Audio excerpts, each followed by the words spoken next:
It's that wonderful time of year again, friends. Pie season. I want to show you how to make a flaky butter crust. You'll need all-purpose flour, salt, cold butter just out of the refrigerator, one of these things, also known as a pastry blender, some plastic wrapper plastic bag, a glass pie pan, and this is my secret weapon, a spray bottle of ice-cold water. Use 2½ cups of flour, 2 sticks equal to 1 cup of butter, and a teaspoon of salt. Cut the butter into smaller chunks and drop them into the dry ingredients. Oops, screwed up right there. You should put the salt in before the butter, but it doesn't really matter. It's important that you use cold butter because small chunks of unblended butter are what create the flakiness of this crust.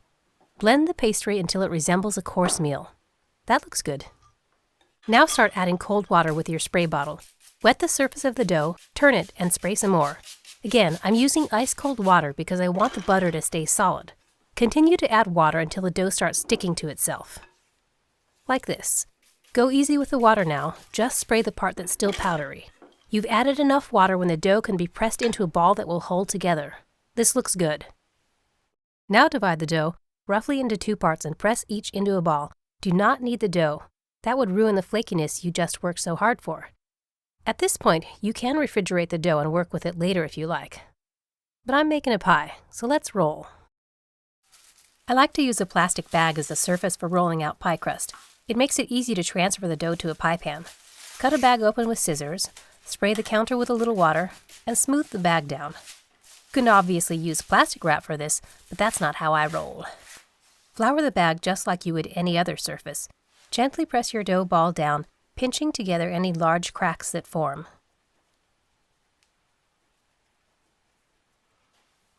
Flour the top and start rolling out your crust. You want plenty of extra surface area for the bottom crust since it's going to sink down into the pan, and you will also need a little overhang. Test the size with your pie pan. That looks plenty big. Now you can just pick up the plastic wrap and turn the dough over into your pie pan. I strongly recommend using a glass pan instead of a thin metal one because the bottom crust cooks so much better in a glass pan. That could have gone a bit more smoothly, but this is reality cooking. You don't have to bother with the plastic if it doesn't help you. I'm filling today's pie with a mixture of Granny Smith apples, cinnamon, sugar, and flour. A classic. The top crust doesn't have to be as big as the bottom, but it does need some hot air vents in it. I'm going to cut some decorative shapes into the dough before I transfer it to the pie. You don't have to do this. You can simply use a fork to poke holes in the top of your pie before baking. Cut the excess dough away with a knife or scissors. Leave a little overhanging dough so that you can gently fold the edge under to help seal the top and bottom crust together. This is the fun part, shaping the edge of the crust. I usually do a zigzag pattern like so. Sorry you can't see that too well. But this is what it looks like. You can create a rope-like pattern by pinching the dough,